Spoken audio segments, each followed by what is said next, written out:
Саламатсыздарбы, урматтуу көрөрмандар. Бүгүн сиздер менен Жусуп Токтогулов, Аталык компаниясынын кырман башчысы. Бүгүн компаниянын цехинде үрөөндөр кандай дайындаларын айтып бермекчимин. Жүрүңүздөр. Үрөөндөр кампадан машина менен бул жерге келет.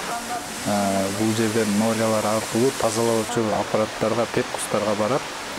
Ал жактан чыккандан кийин үрөөндөр бул норияга түшөт. Бул нориядан болсо кийинки этапка өткөрүлөт. Кийинки этап болсо бул дарылоочу жай. Үрөөндөрдү дарылоочу аппарат. Ал үрөөндөрдүн ар бир сорту, ар бир культурасы өзүнчө дарылар менен дарыланат. Ар бир дарыланган үрөөн кызыл оюнго боелот. Дарылангандан кийин үрөөндөрдү мешокторго салабыз. Мешокторго салып, ар бир мешоктор этикеткаланат. Ар бир этикеткада үрөөн жөнүндө маалымат камтылат. Ал маалыматтарды мамлекеттик инспекция бизге берет.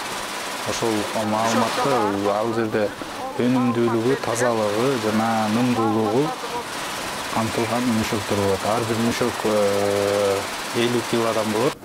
Дарылангандан кийин мешоктор дайындалып, кампаларга сакталганы жөнөтүлөт.